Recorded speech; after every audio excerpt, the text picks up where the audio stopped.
You're listening to the Piano Pod, where we talk to the brightest minds in the industry about how they are bringing the piano into the 21st century. Welcome back to another episode of the Piano Pod. I am Eric Hunter. I am Clara Joan. I'm Yuki Misong. Our guest today is Jonathan Ong, classical pianist, improviser, arranger, and Twitch streamer. With over 57,000 followers, 2.4 million views, and 3,500 hours of streaming time, Jonathan is ranked in the top 0.1% of all Twitch streamers and is, needless to say, among the world's top Twitch music channels. Everybody, please welcome Mr. Jonathan Ong. Yay, welcome. Yay. Thank you so much for having me. Some of our audience might not be familiar with Twitch. And so I wanted to ask you if you could talk about a little bit about what Twitch is and why you chose it as a platform for what you do. Oh, absolutely. Oh, well, let's go top level. The absolute top level, what I do is busking on the internet. That's literally what it is. Mm-hmm. It's just busking on the internet. Mm. But if you go a little bit into what Twitch is basically an empty space. Much like YouTube, it's an empty space. You have a channel with your name on it, and that's just an empty room, and you just got to put things in it.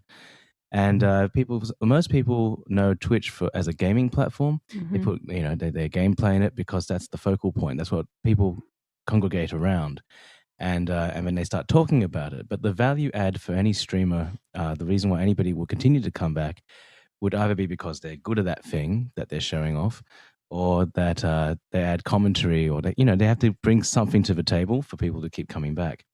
But that's essentially what Twitch is. It's like interactive television based around interest that you can find. And you'll find that it's not just gaming, and it's also not just music. It's art, it's sculpting, there's people wandering around IRL, in real life. Mm-hmm. There's people making... No, I can't even remember what I was saying. There are people animating. There's all sorts of things that people do. Cooking's a big section now, actually. And there's even some people who like sell yachts around the world. Like they're selling a yacht around the world, and you can follow them, and they've got amazing like drone cameras and things, and you can actually just explore them. Mm-hmm. Wow!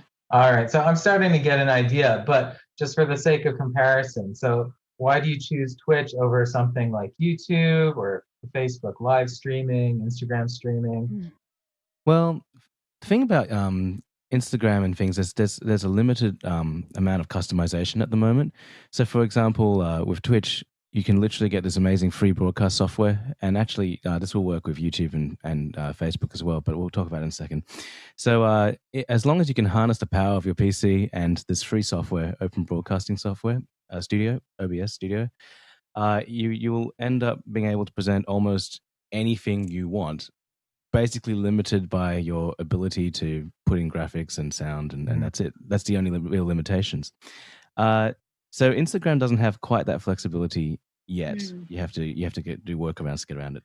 Facebook has got a very different culture. It's Facebook gaming, and the way they do their chat and so on is, of course, it's like in comments, like on Facebook posts, which doesn't feel as organic and doesn't flow as easily to me. And then Twitch is actually sort of like the YouTube of live streaming. It's quite it's quite niche still globally, but it's the big daddy of live streaming websites. And when we ourselves, like music, are a niche, it's helpful to have a really, really big platform. So that way, at least within the big platform, your niche is a bit bigger. Absolutely. Yeah. Well, that makes total sense. Yeah, with YouTube, I feel like YouTube is really, really good for polished content because they give you an engagement stat of how long people watch your videos for. And depending on the material, of course, like if it's something like music, people just want to hear the song for 2 to 3 minutes and then they're good. But a live stream, and especially the sort of things I do, they go for about 6 or 7 hours. And I don't know if the last time you watched a 7-hour YouTube video. Yes, not recently. Not recently, indeed. Yeah. So it's for more curated content, I think, more polished, more curated content. Whereas Twitch, it's literally things you create in the moment. It's sort of like a cafe. You go to a cafe, right? Yeah, and people can jump in or out anytime. And they do, yeah, absolutely. And I actually saw your show or episode or whatever, and then it's literally 7-8 hours. Yeah, like you're streaming, you're performing the entire time. It just goes that long, and when I first started, If I need to use the restroom, yeah, but that's it. I was gonna say. You don't see What about other like people. lunch or Yeah. No, you don't. You don't. You have a big old meal before you start. I mean, there's Oh nothing my saying that God. I can't. There's nothing saying that you can't. Mhm. And technically, you're supposed to take breaks every 2 hours and whack up Mhm. a BRB screen or whatever. Mhm. I'm very task oriented, so because people in my community have requested songs to be played, and it takes me a good deal of time to work my way around them and build them into arrangements and things. I guess if I had a tagline, I suppose my stream would be the slowest production stream. No, hang on. The quickest production stream on Twitch, but the Okay. slowest request stream. Because most people, when you ask them to play a thing, they play the song on their instrument and then it's Mhm. done. It's gone. And that Right. took about 3 minutes. But then for me, they go, "Can you play this?" And I go, "Well, not yet." And then I listen to it and I basically transcribe enough notation that I can I do see. the song in about 5 to 6 minutes. And then I loop it into some orchestral or symphonic metal Yeah. Wow. or bands or whatever. And of course, because it's a loop and it's sound and it travels through time, we have to build it layer by layer by layer. And so this entire process takes the better part of 30 to 40 minutes, depending. One Wow. song. But then we can perform Yeah. usually almost the whole song with a full arrangement and solo over it, like it's my own messed up piano concerto, which I really, really have fun doing. Oh, that's So, fantastic. yeah. Yeah. So the thing is, then people queue up all these things, and I get really like tunnel visioned, and I'm just like, I'm here on the internet until I finish the queue because people tipped kind of for those, and so I Right. have to do them. So the stream only ends when the queue ends. I see. Mm. Okay. Well, that takes a lot of dedication for sure. It's like an unspoken social contract. Yeah. It's, as you know, it's just trust. So people say, "Oh, you're offering this, and you do this," and then if you Mm. don't do the thing, then those people may not support you anymore. So you kind I of see. really Of course, have to yeah. do that. I mean, you got to keep Yeah, them coming back. absolutely. So basically, your show starts, and you take a request from the viewer, Yeah. correct? And then, you hum the melody, and from watching the actual music, whoever the artist is, basically yours is It's an arrangement. So arrangement basically, of the yeah. Transcription, right yeah. transcription, Yeah. yeah. So And it's then not a direct transcription, of course. and then you're Mm. making your arrangement and then orchestrating, like in front of the streaming audience. Yeah, You're everything making. is Oh, absolutely that's live. amazing! So- Wow, It developed on the that's platform amazing. because you Wow. can't put that anywhere else. You can't put this Yeah, anywhere. Like, where true. does it go? So it's a Wow. Twitch specific format. I do more traditional Mm. things. Like tomorrow, I'll be doing a more traditional thing. Every 2 weeks, I because of the streaming, I was able to acquire a old concert ground from Bechstein, and Wow, beautiful. then I've gone and messed with it a lot. I've gone and put all these lights in it, and I put like a laser strip in it, and so now it's sort of like a quasi. It's not digital at all. It's fully acoustic, but it has digital effects and things tied to every note, which I awesome. really, yeah, it's so cool. It's so cool. That's It's so basically fun. my car for the next 10 years. But you know how it is. You're a pianist too, Yeah. and I do more traditional streams where I sit there and best bang out all sorts of tunes for about 4.5 hours. They used to go really, really long, but it's really, really impossible to maintain a really good quality over 7, 8 hours Yeah, of just for piano sure. playing, as you all know. Yeah. It's so Yeah. hard. Yeah. Wow. So first of all, I think anybody listening probably is already really interested to check out what it looks like, what you do. So we'll say it again at the end. But can you say your Twitch channel address for the viewers? And then we will absolutely. put it in the description later. But Yeah, what is it? It's www.twitch.tv/Jonathan Ong, which is JONATHANONG, and there's no spaces or anything. Yeah, and I when I first made that that channel, it's really my first social media platform I'm taking very seriously, and I didn't know what handle to use. And actually, I didn't really have a lot of time to think about it because I was supposed to just hop on with a friend and play some stuff. So I literally just plugged in my name, which is, it's a great way to de-anonymize yourself on the internet. Yeah. I'm curious, where did you find the inspiration to do that? I had a friend who was on Twitch. I don't know if he's still on now, but he's doing very silly stuff. So I never even thought of. One time he was like, "Oh, I was seeing you can dance." Like, I'm not a dancer, you know. But what inspired you to actually do this with this big production? Well, we're pianists, and pianists are basically hermits, right? We don't, and you know, you don't get to play with a whole bunch of other people Yeah. almost any of the time unless you do chamber music and things.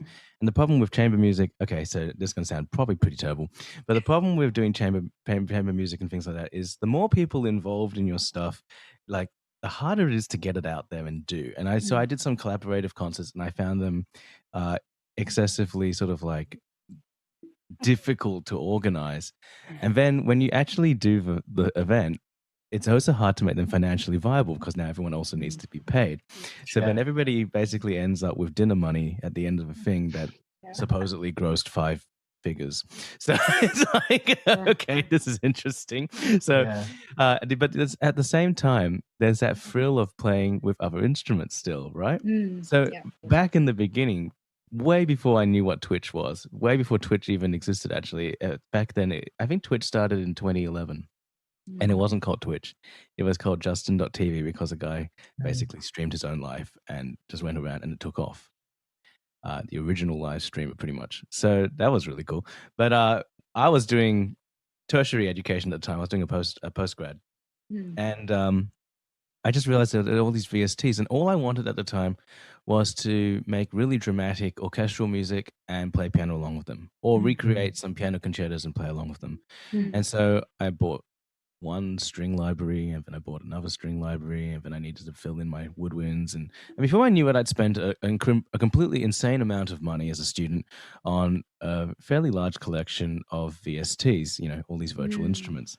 It gets addictive. I know what you're talking about. It's horrifying. It's absolutely horrifying. And then I found Craigslist, and Craigslist had all this secondhand stuff, you know. And so I found like a guitar. Because I've always wanted to play guitar, but that was never on offer in my lifetime, and you know, when I was growing up, and so I just never did. And so there was this guitar, and I was like, "Hey, that's kind of cool. It's like really dorky, but it's also kind of cool. Maybe I should."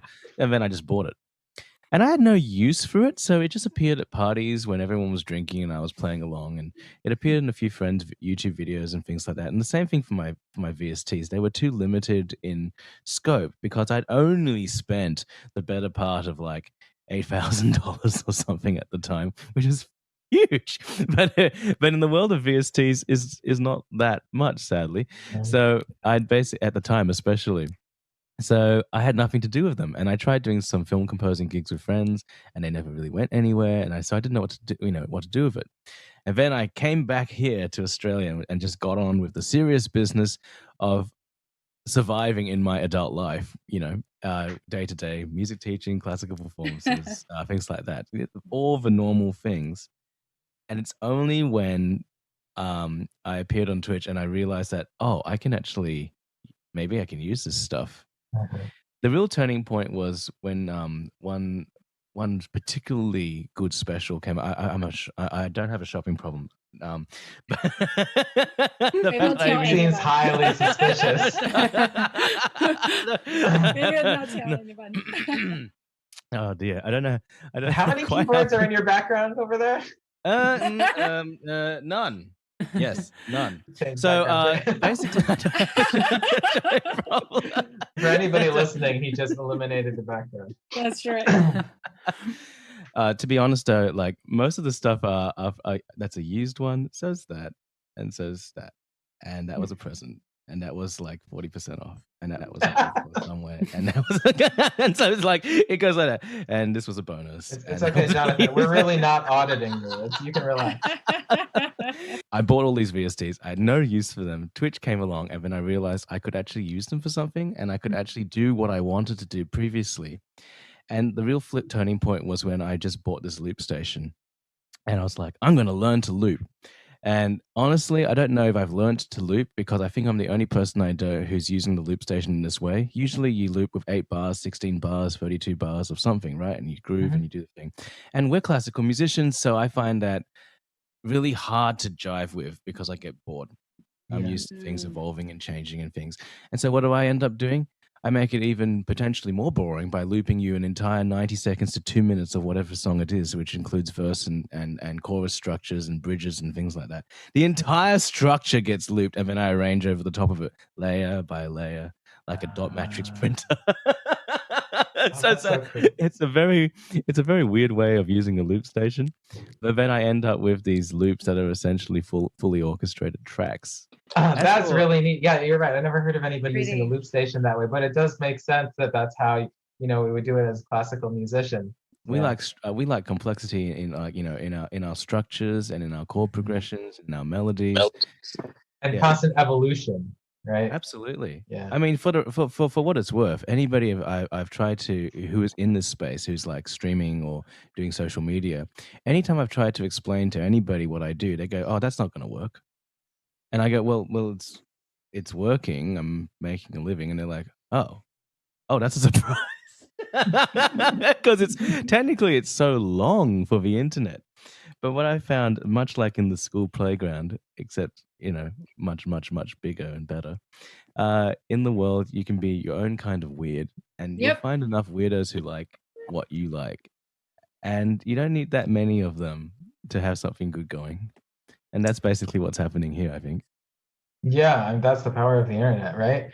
I mean, don't sell yourself short. Like what you do is amazing, right? And It's you've not clearly found a something. large audience, so it's not that niche, but it is true that with it, we can reach out internationally, right, and find people in all diverse pockets of the world that way. Absolutely. Yeah, it's actually really cool to like if it going back, because I remember this other point to this massive collection of stuff. I won't go through a shopping list or anything, but one of the things is that that got hammered into me at school was something about how you need a social and a physical environment. This whole thing about a child in education and things.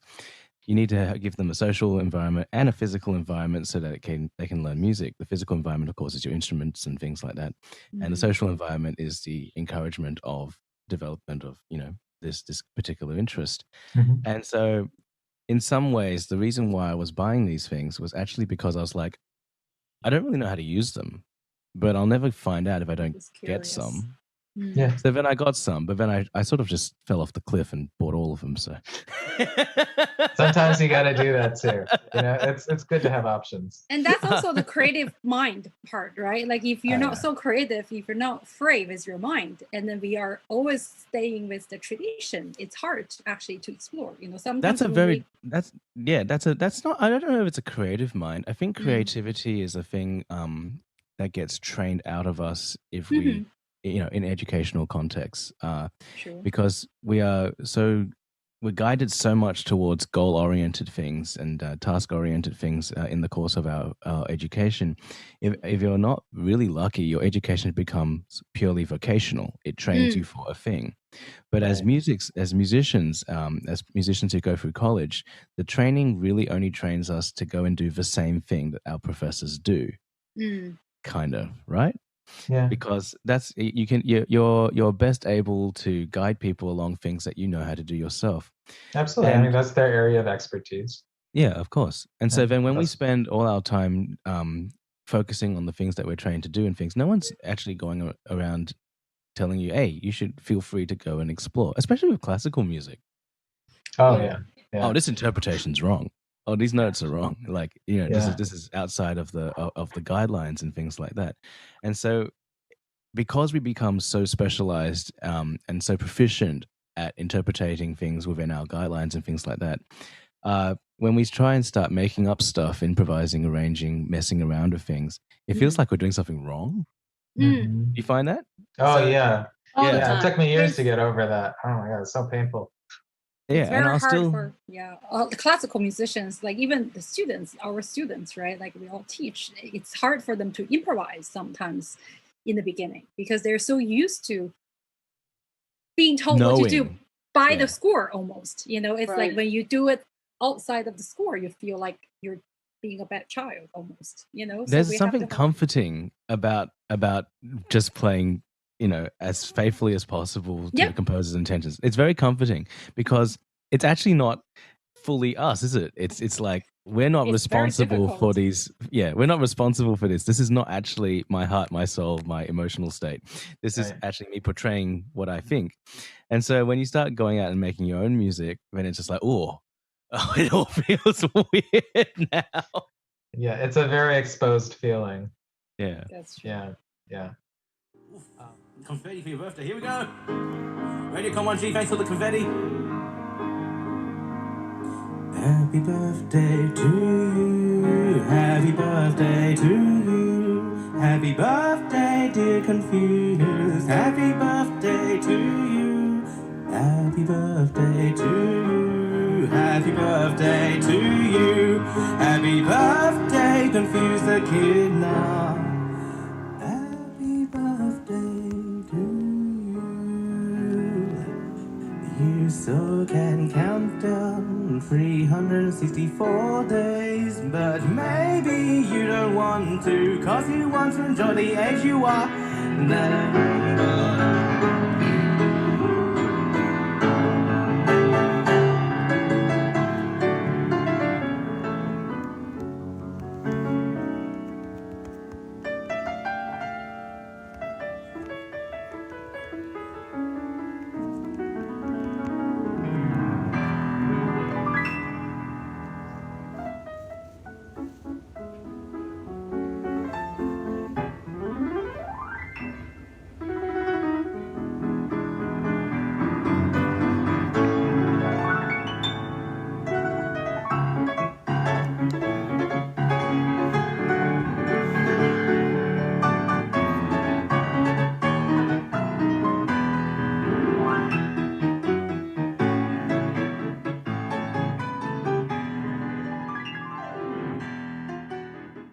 I'm just curious about your experiences in the United States. So, how long you were you in California? I believe you were in California. Yeah, absolutely. Mhm. Basically, I managed to get into the master's program at USC in 2007. Hmm. So from about July, August, I went over there and just had a blast actually until March 2012. And that's how long it took me to finish my master's and my DMA. And Oh wow. yeah, they just kept funding it, fortunately for me, because otherwise I could never have done it. I'm very grateful for them for that. So you went to USC Thornton School of Music? Yeah, Right. absolutely. Yeah. Like Eric. Oh, wow. Yep, Well, that's right. We just missed each other, matter of fact, hmm. because I graduated 2006. Oh, so you guys didn't know each other back then. You just met later on. Yeah, I mean, pretty much like I came back to visit during the summer, but we weren't students at the same time. And I heard about Eric from other students because he was really well known at that time, and so Popular guy. Me and my roommates, we threw a lot of parties. So Oh wow. maybe a bit of notoriety. But when you were in California studying, and you were studying like strictly classical music, like performing arts? Yeah, I mean it's a classical Yes. piano doctorate, but they're minors, and so if I could do it over again, actually I would have gone even more left of field and done something like a business minor or something like that. Because I think all musicians, in fact, most people these days need to be their own entrepreneurs. Like you Oh, need for to sure. be your own business person, and freelance. I used to be really scared of it, but really, I think now it's the place to be. Obviously, I would say that because that's what I'm doing, but Well, you but, found success with it. Amazing You job. found a working formula. yeah, Exactly. but at the same time, it would have been handy to have a bit more like structured grounding instead of just sort of like wildly flailing your way through the landscape. But what I was studying, the major was classical piano, but the minors were jazz because I've always been interested in jazz, and then music education because I figured I was going to have to try and find a job somewhere. Although actually, that was probably the most useful minor I took, and music industry, which meant that it wasn't all just classical. I spent a bunch of time through the music ed and music industry streams doing a bunch of other things Mm. that were not classical or jazz, Mm. and that meant that I spent a lot of time doing child education. I actually volunteered in some nursing homes to provide entertainment for them and things like that, and started doing shows for them on a regular basis. With the music industry stuff, then we had more formal training with mastering and mixing and things. And USC actually has an enviable sort of roster of actual industry professionals who just happen to come into USC and teach. So I picked up a few good tricks from there. I also learned that I'm never going to be a really good mastering engineer, but it's good to know what you want to do and what you don't want to do for the course of That's the a school. highly specialized It's vocation. so specialized. You sit there listening to minute fluctuations in the frequency range and trying to make things sparkle. And I found that it changed the way I listened to music in a way that, well, it wasn't music anymore, right? Yeah. So I figured I probably wasn't going to be very good at that. But yeah, technically it was mostly classical piano. And anything else that came out of it, most of it was sort of self-directed because I know why that happened. I was sitting in one of my music education lectures one day, and the professor said, "Who's going to work in a university?" And literally everybody put up their hand. And I was sitting there looking at the 16 people in the room, and I was just sitting there going, there are many universities across this country alone, and there are many rooms like this full of DMA candidates sticking up their hands going, I'm going to work in a university. And the last time I looked at the job postings for universities, there weren't many posts. So I was like, crap, I got to find something else. Plan B. Plan B. Yeah. Although ironically, I did end up working in a university, and I had to make a formal decision as to whether I would do Twitch or uni at some point. Yeah. I went home and faithfully carried out the traditional path because it's a good path and there's good things about it. But I just wanted to go and explore a bit more and enjoy my freedom. Yeah. But when you envision yourself, you envisioned yourself when you were young, before you came to the United States. Did you think of like doing the streaming like you're doing right now, or Yeah, so life is basically you get dealt a hand of cards, and you can only play your cards in each round according to what you know and what you have, and that's basically that's what anyone can do. So you can't so I didn't know what live streaming was until I finished my doctorate and until I was here working in schools. I worked in universities and I worked in primary and public schools and things like that. These were the best cards I had, so I played them. And I was satisfied with that. And then Twitch came along and I played that. And I didn't know what was going to happen. It was a bit of a wild card. And it's now gone it's managed to sustain me for 2-3 years so far. And I don't know when it will run out, if it will run out. I don't know what will happen next. That was the biggest part about career and freelancing and things that was difficult to get comfortable with. It's very difficult to get comfortable with. The days where we actually get a job and we sit in the job forever are totally gone. And actually, in this point, if I sat in a job forever, I don't know if I would like that. I'd feel like I'd become part of the wall or something like that. In fact, somebody said that to me when I was finishing my studies. Both times when I did my bachelor's, I was there for over 4 years because I was doing an honors degree. And then when I went over to USC, I was there for 5 years, as you know. And in both times, my friends or colleagues or people who were new to the school, they were like, "Oh, you're leaving, but you're like part of the furniture." And something within me, I was like, I don't want to be part of the furniture. I don't know how I feel about this. And so I feel like I've become more comfortable with a life of sort of change and what you could possibly call insecurity. But I like to think of it as sort of like potential for more, sometimes less. You just have to take it as it comes. It's a big adventure. It is a big adventure, and that's part of the game. So while you were in California, did it really influence you to be who you are, where you are right now? Or I mean, absolutely. Oh yeah. Absolutely. I loved California. It's just that I was a resident alien for tax purposes, and I didn't see any prospect of that changing. So I thought I better go back home where I had citizenship rights and things like that. And the only way for me to stay in California would have been either to get married, which wasn't happening. I'm still not married. And Hear that, ladies? For all the viewers out there, we have available Twitch viewers. That's right. What was that? Was I understand? Twitch.tv/Jonathan Ong. So as I was saying, either to by marriage or to work as a lecturer in an institution, and then you wouldn't be able to change jobs or anything, and that seemed to me so difficult. And so I wanted to go home and just figure myself out. But California was formative. The degrees I got at USC, I may not be directly applying them, but I indirectly apply them every day because it becomes part of you. Something that traumatic, something that formative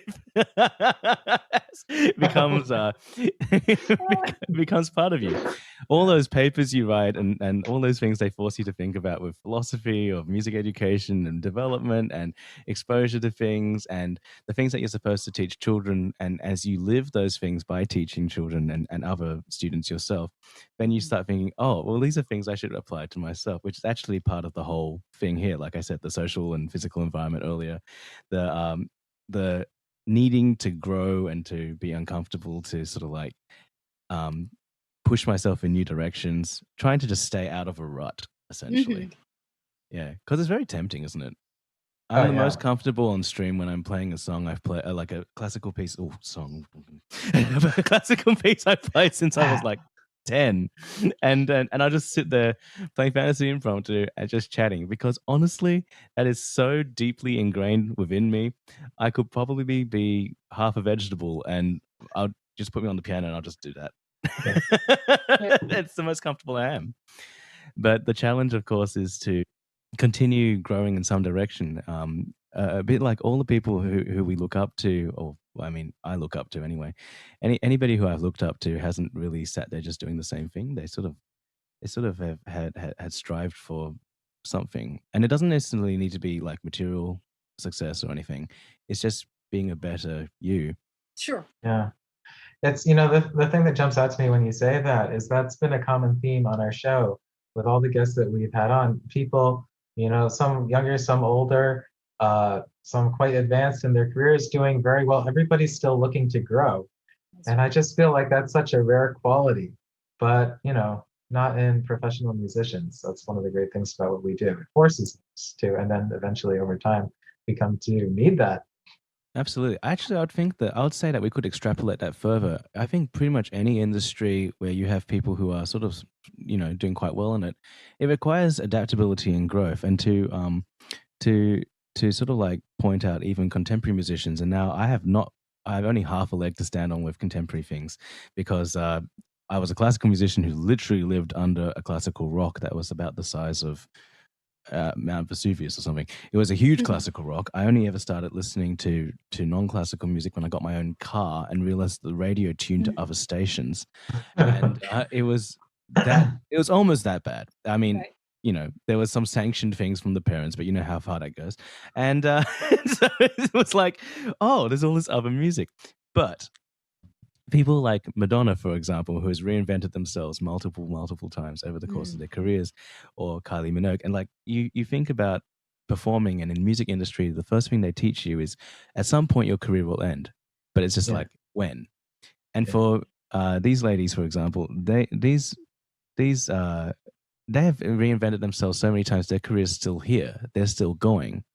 And that's kind of inspirational. And you'd find that in many other industries, that's just adaptability, right? That ability to reinvent yourself and to stay current. Prior to Twitch, I was looking at my smartphone and they were talking about how it tracks you and things. And I was like, I'll put on my tinfoil hat and I'm going to get rid of this thing and I'm going to buy a dumb phone like a Nokia, go back to the good old days where it just calls and texts and I'll be fine. And then I was like, I'm happy with being obsolete in this point. I'm happy at just sort of like, I'm going to be teaching, I'm going to be lecturing, I'm just going to be doing serious classical piano. I am quite happy here. I'll just stay here. And clearly that didn't really happen. But I think we make a deliberate choice, either consciously or subconsciously. We make a deliberate choice that, we're tired of keeping up with the new, and this is where we are. And then that's when we start. That's when we stop growing, really. That's when we stop growing, and then we just start sort of getting into that really well-worn rut. So my challenge to myself usually is to try and stay away from that. Although I tell you what, it moves real fast, doesn't it? It does. It does. Yeah, but it's I don't know. What can I say? I know the feeling that you're talking about. It's like if you stop moving, you start dying, you know? Absolutely. That's why all these old sayings you think of that people, people just quote at you as children, and you just go and roll your eyes. That rolling stone gathers no moss thing.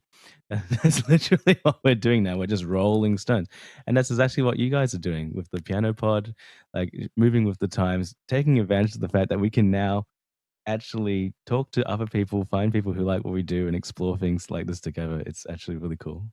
Yeah, we're really enjoying it. Do you encourage other musicians to live stream also? I mean, Absolutely. right now, it's COVID, so everybody is kind of doing live streaming or recording their own performances. But would you like to encourage younger pianists? Definitely. Actually, one of the reasons why my stream was sort of family friendly for a really long time, I've sort of eased off the word family friendly because it actually excludes people who don't identify, like younger people who don't identify like that. But it's because I want people to realize that there's things you can do with your music, that there's more avenues for self-expression, that music's something that you should be able to participate in actively as a practicing member, as a practicing musician. It doesn't have to be Carnegie Hall level classical musicianship. I myself will probably never perform at Carnegie Hall. Right now. Yeah, Maybe. really. Like Twitch this special. is it. The world will change significantly before that happens, I think. But do you know what I mean? It's about showing people that there's different things you can do. There's places you can be that you don't need to be told where and how you can express it. Mhm. And Twitch is not even known as a music platform. Twitch is a gaming platform technically, or what people brand it as one. But here I am, and there's a lot of people like me who are doing the same thing, and it's a lovely community of people who like to share things. Uh, and the main thing I would say is that you cannot go into any of these things thinking as a business to begin with, Mm. because I think I didn't turn a meaningful revenue until 2 years in. Mhm. So it was all just hardcore passion. It was like Sure. after work, I'll get home, I'll set up some cameras, I'll set up my microphones, and then I'll go. And after every stream, I had to pack it away because I was teaching on that instrument the next morning. Yep. And it was just literally like that for over a year. It's basically you're being your own startup. And live streaming is a crazy ride. It was the first thing I'd done where firstly you can go backwards between one day and another by like 60%. And then you could just be sitting there in a slump for like months or even a year. And that actually happened to me before. I changed my timetable to become more healthy. And then I just sort of like threw away like 2/3 of my audience and just sat there because I couldn't come to watch anymore. And then I was like going, oh, okay, so now I can't pay my bills anymore. That kind of thing. And so you really need to actually love the medium and sort of like what you're doing on it, because that's the only thing that's going to keep you going long term. Like with anything, it's sustainability.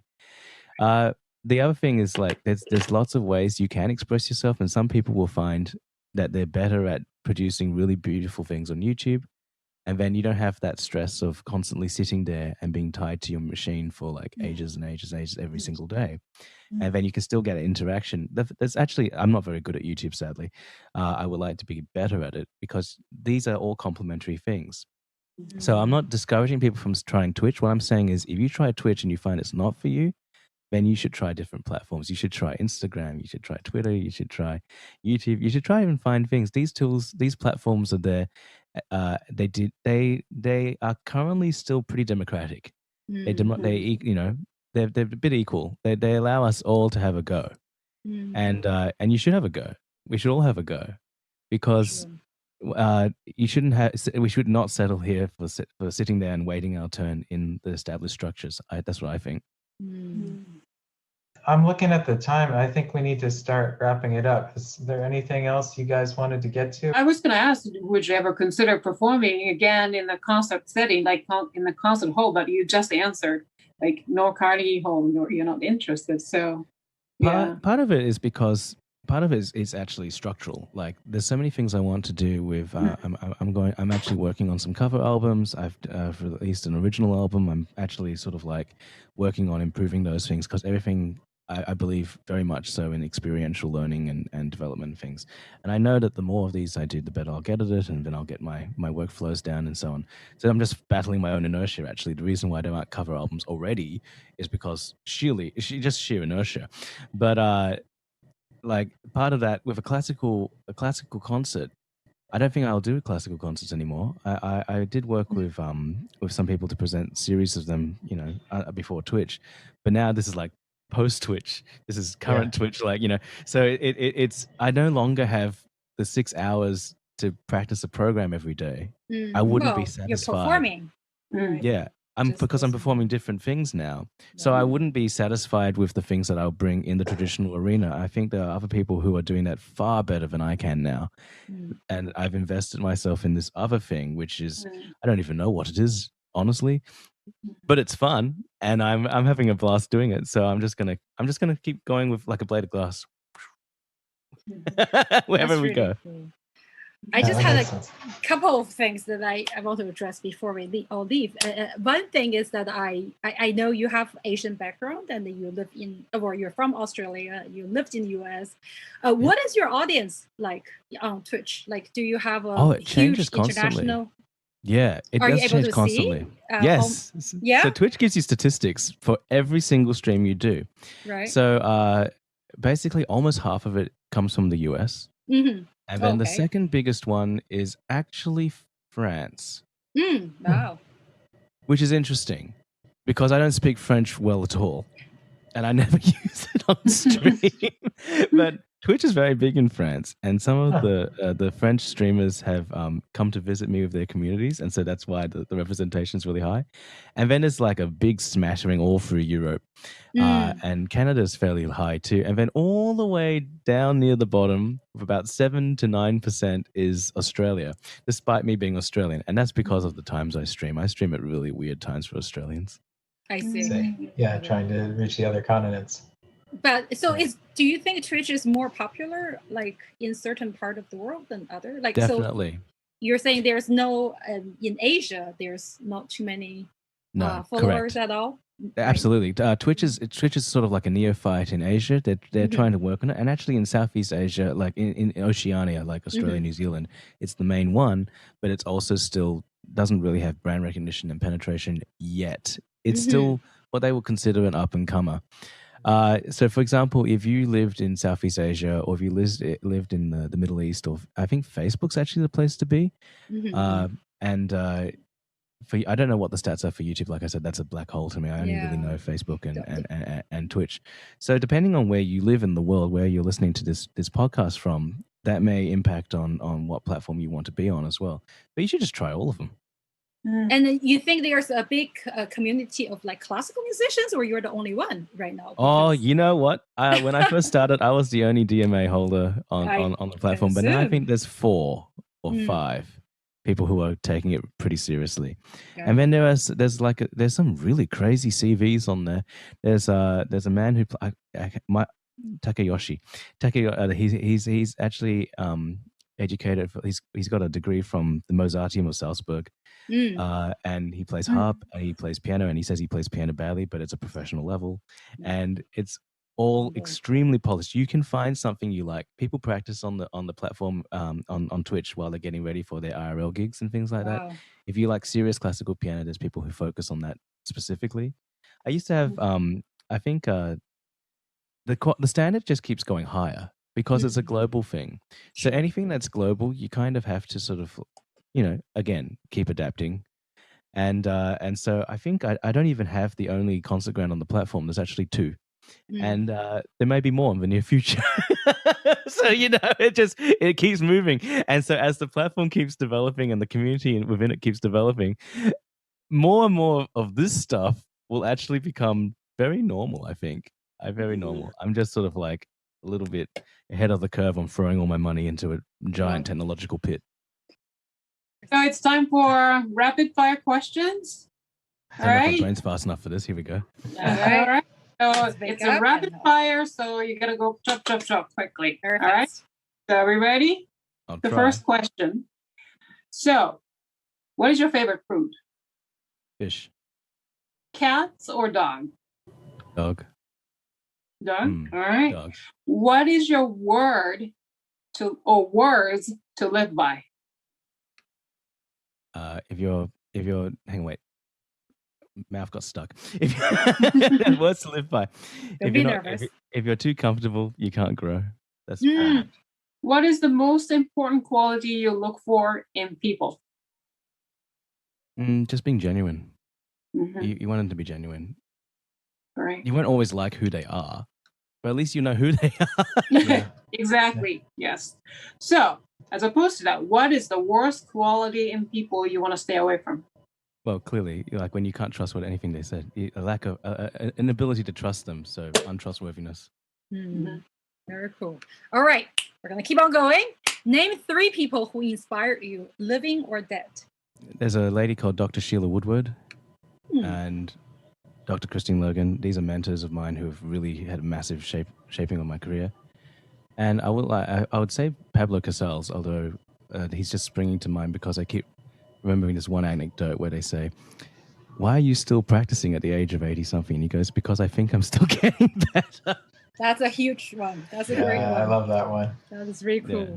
All right, now being 83 years old, not that so old. Which historic figure, composer, or do you want to learn or take lessons from if she or he were alive? Franz Liszt, because so much of the stuff we do is firecracker, technique and stuff like that. He's the man who just married all of them together.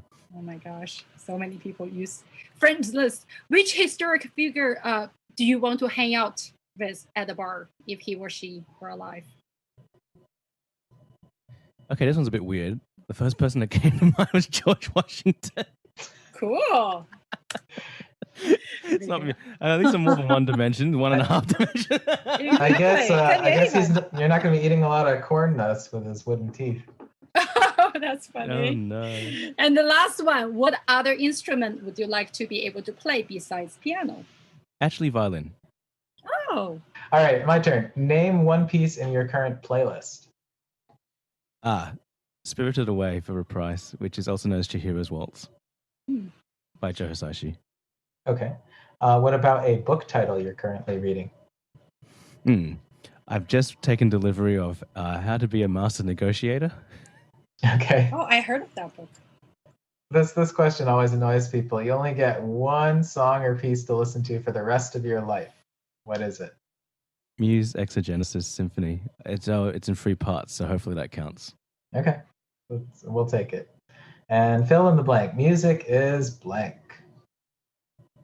Oh my god, you just evoked my music philosophy course. Music is organized noise. Organized noise, yeah. Organized noise. Good one. I'm sure you could expand on that for another whole podcast episode. That's right. You Probably. have to come back next time. I think that's one of the best. One of the best things that came out of a doctorate was the ability to just talk about things for way too long. Well, That's a we good quality have too. enjoyed every word. Yes. I've enjoyed being here. Thanks so much, guys. Thank you, Jonathan, for joining our show today. And thank you to the audience for tuning in. If you enjoyed today's episode, please rate and review on whatever podcasting platform you use. If you are watching it from YouTube, please hit the thumbs up button and be sure to subscribe to our channel. You can also find us on Facebook, Twitter, Instagram, and LinkedIn. The links are in the description below. If you have any feedback for us, please leave it in the comments section or direct message us via social media. Or you can also email us at thepianopodnyc@gmail.com. Hope to see you all for the next episode of the Piano Pod. Bye, Bye, everybody. Bye. Thank you so Thank you, much. Jonathan. Jonathan.